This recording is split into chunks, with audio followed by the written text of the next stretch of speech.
Tenemos en línea al concejal de nuestra ciudad del Frente Progresista y el espacio Encuentro. Me refiero a Lucas Simonielo. ¿Cómo le va, Simonielo? Andrés Batistela lo saluda. Muchas gracias por atendernos. ¿Cómo estás, Andrés? Buen día. Bien, muy bien. Empieza a debatirse a nivel nacional, ¿no? Por supuesto, en el Congreso de la Nación sobre la modificación a la ley de alquileres. Pero ustedes, desde este espacio Encuentro que recién mencionaba, vienen haciendo un relevamiento de qué ocurre en Santa Fe sobre esta materia. ¿Qué nos puede contar, Lucas? Bueno, que para poder tomar decisiones hay que contar con datos y nosotros uno de los objetivos es poder generar datos y archivos para aplicarlo a políticas públicas. En este caso, como vos bien decías, venimos relevando y trabajando mucho sobre el tema de vivienda, lo hemos discutido y hemos charlado varias veces en este mismo programa. Y la vivienda, una de las formas de satisfacerla es a través del alquiler. De hecho, en nuestra ciudad, la ciudad de Santa Fe, 3 de cada 10 hogares están en situación de alquiler. El Ujú. 30% de los hogares, o dicho de otro modo, más de 28.000 viviendas están en situación de alquiler. Lo que significa de que tenemos que contar con datos certeros y en este caso en particular porque se va a debatir, entendemos, o puede que se debata, entendemos la ley de alquileres, donde nosotros venimos haciendo un seguimiento allá por pandemia en relación al pago, no pago, las transferencias online, las garantías. Bueno, en particular con la nueva ley de alquileres salimos a encuestar y nos han respondido más de 1.000 inquilinos y déjame decirte algunos datos sumamente llamativos, interesantes y preocupantes a la vez, que tiene que ver con que pura y exclusivamente el 3% de los inquilinos se autopercibe que la ley lo beneficia. De 3%. hecho, 3. solo el 3%. El 97% termina entendiendo de una u otra forma de que beneficia al propietario, el 40%, a ninguno de los dos, el 33%. Yo la verdad, y siempre tratamos de ser muy responsables con nuestros planteos y por eso queremos tener información, hay un descontento con la ley que también tiene que ver con un descontento generalizado en una situación de crisis que vivimos. Habrá parte importante de la herramienta y habrá parte importante del contexto en relación a la herramienta.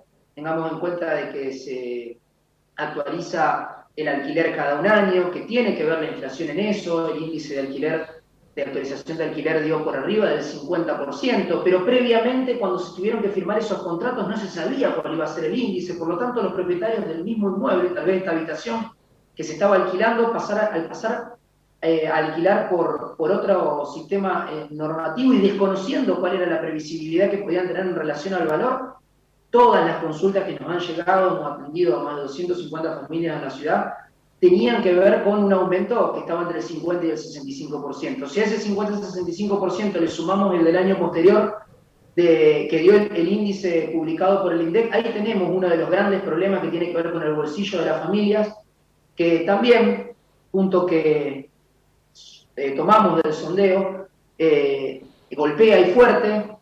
Para algunas familias significa dentro de su economía, del grupo familiar conviviente, menos del 30%, el 45% dice que tiene que erogar entre alquiler y expensas menos del 30%, pero el resto ya pasamos a valores mucho más complejos. De hecho, el 35% tiene que pagar o tiene que erogar más del 50% de sus ingresos para poder pagar el alquiler y las expensas. Así que ¿por qué construimos estos datos? ¿Para qué construimos estos datos? En este caso en particular, no solo para poder contar con herramientas y saber por dónde tenemos que ajustar lo que tiene que ver con el acceso a información y a derechos y a deberes de los inquilinos, sino también para que los diputados y senadores nacionales encargados de discutir las normativas de fondo cuenten con información precisa, certera, de la ciudad de Santa Fe, que es una parte de la verdad, nos gusta decir, no es una mirada absolutista y que tenga todos los condimentos, pero sí que estamos convencidos de que tenemos que coordinar entre las distintas fuerzas, entre los distintos estamentos y en nuestro caso como concejales,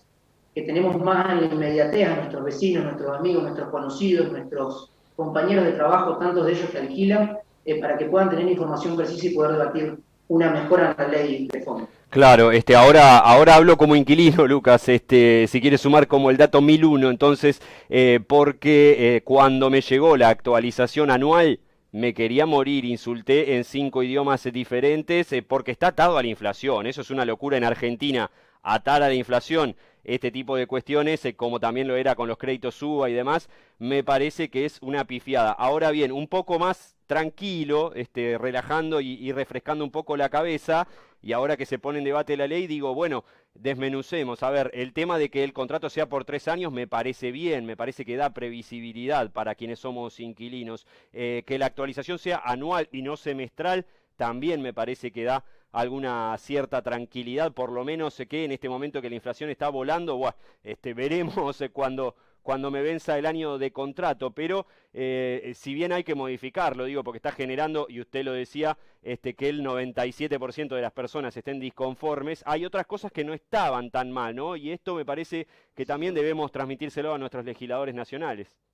Coincido plenamente. El tema de los 3 años en los inquilinos e inquilinas, por ahí el mayor de los problemas tiene que ver con que el sellado es más caro, uno de los puntos Ujú. centrales, para empezar a hablar. Sí. Entonces, hay evaluaciones que se tienen que hacer a 3 años, que tal vez uno las tenía hecho en 2, entonces las comisiones creían que eran por un monto menor del contrato, en realidad no es que están cobrando más comisión, sino que el contrato tiene un monto más abultado.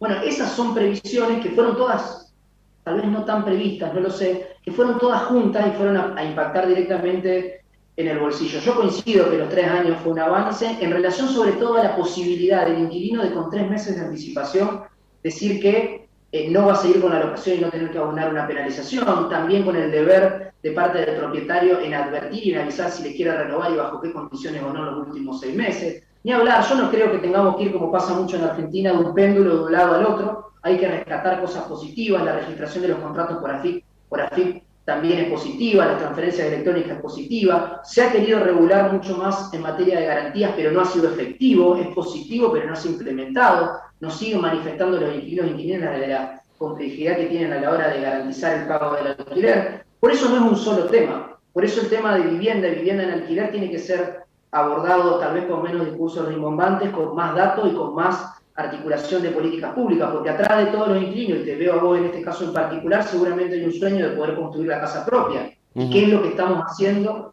para que podamos tener nuevos hogares y nuevos propietarios en los hogares que se construyen en la ciudad de Santa Fe? Así que, como vos bien decías, creo que hay puntos a rever que tienen mucho que ver con el contexto en relación a la herramienta. Así que nosotros, desde nuestro rol de concejales locales y de nuestro observatorio de Data Encuentro, donde queremos generar datos y archivos para aplicarlo a políticas públicas, ponemos a disposición de la ciudadanía y en particular de los senadores y diputados que representan a la provincia de Santa Fe cuál es la situación de los inquilinos en la ciudad nuestra. Claro, sí, la casa propia yo todavía la veo como una zanahoria que cada vez se me aleja más, pero bueno, la situación de crisis que estamos viviendo también me obliga a pensar de esta manera. Hay un tema que es la vivienda ociosa, Lucas, también en la ciudad de Santa Fe. ¿Tienen algún relevamiento al respecto de cuántas casas están construidas pero vacías?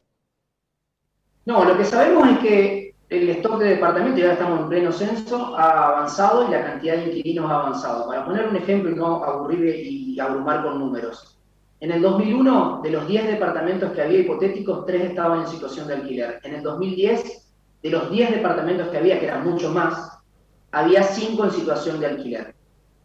Eso, por un lado, como para tener algún dato. En cuanto a un relevamiento de viviendas vacías, nosotros aprobamos hace un tiempo una factibilidad para que se pueda conocer esa información.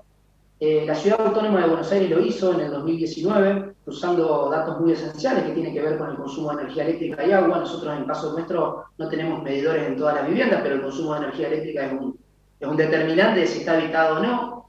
En Buenos Aires relevaron en su momento que había un 9% de viviendas ociosas, 9% en Buenos Aires son 138.000 viviendas, todas las viviendas que hay en Santa Fe, y con una Santa Fe vacía. Pero bueno, nosotros vivimos en Santa Fe, apostamos a poder construir información certera, pero también sobre esto hay que ser responsables. Yo estoy en contra de que la vivienda esté ociosa, de que no cumpla una función social la propiedad, de que tengamos terrenos abandonados en la ciudad, de que no se hagan cargo del desmalezamiento y limpieza, pero también en materia de alquileres lo que tenemos que poner responsabilidad y racionalidad es generar condiciones de confianza en el mercado inmobiliario, porque primero, de las viviendas ociosas hoy no sabemos efectivamente cuáles son, cuántas son, y es un dato que queremos construir. Y Claro. segundo, es porque necesitamos más viviendas en alquiler. Si nosotros tenemos una demanda estable o en aumento, o que a veces se tracciona mucho más, por ejemplo, en febrero cuando llegan los estudiantes y tenemos la misma oferta, automáticamente el precio va a subir. O sea, no hay que ser muy ingenioso ni ningún erudito en ninguna materia como para darse cuenta que eso va a suceder. Así que son temas a trabajar. Los desencadenantes de por qué las familias alquilan también es un tema que trabajamos en nuestra encuesta. El 50% elige la ubicación en relación al trabajo, en relación a la escuela de los chicos, en relación a la movilidad, a la cercanía con los colectivos o no. Por lo tanto, la ciudad puede tener muchas viviendas, pero no todas están en las mejores o en las mismas condiciones para que muchas familias, en función de su pretensión y de su vida diaria, accedan al alquiler. Como te decía, nosotros construimos datos que tienen que ver con alquiler, que tienen que ver con acceso a la vivienda para poder proponer las mejores políticas públicas, y vaya que hemos discutido también en este medio sobre acceso a la vivienda al procrear, acceso de lotes en la ciudad de Santa Fe, subdivisiones especiales para fomentar la primera vivienda, así que es parte de nuestra agenda diaria en el Consejo Municipal. Para ir terminando, Lucas, este tipo de datos que ustedes recogen de lo que opinan los inquilinos, ¿se trasladan también a el área de la municipalidad de derechos del consumidor y demás? Digo porque lamentablemente se termina generando algún tipo de abuso, sobre todo desde inmobiliarias. Sucede muchas veces, nosotros trabajamos muy articulado, tratamos de hacerlo tanto con Dirección de Derechos Ciudadanos como Defensoría del Pueblo, sobre todo porque en una situación de mucha asimetría, de mucha diferencia entre información de uno y otro, de poder de uno y otro, en Santa Fe se contrata con las inmobiliarias, no con los propietarios directamente, o sea, hay algunas condiciones que son particulares de la ciudad. Sabemos que siempre que promovamos el acceso a derechos y a obligaciones y a la vez a instancias de mediación donde las partes efectivamente se encuentren a dialogar y a reconocer sus derechos, los problemas y la conflictividad bajan. Claro. Si la expensa tiene que ser bien liquidada y encontramos los mecanismos para que eso suceda, va a ser bien liquidada. Si hay un sellado que se quiere cobrar de más y se quiere incurrir en un abuso y se explica efectivamente cuáles son los derechos y las obligaciones de las partes, eso se puede solucionar. Pero como yo te decía hace un ratito, el 3% equivale a más de 28.000 viviendas. Imagínate 28.000 conflictos a la vez. Claro. Claro que tenemos que trabajar mucho en acercar derechos, en estar cerca, en mi caso en particular desde las redes sociales, respondiendo cualquier consulta o inquietud referida a este tema, regularización dominial, vivienda o cualquier otro de la ciudad, y claro que tenemos que trabajar mucho con las instancias de mediación, como son la Dirección de Derechos Ciudadanos y la Defensoría del Pueblo. Lucas Simonielo, muchísimas gracias por tu tiempo, como siempre. A vos, hasta luego. Chau, chau. El concejal de nuestra ciudad, Lucas Simonielo, hicieron este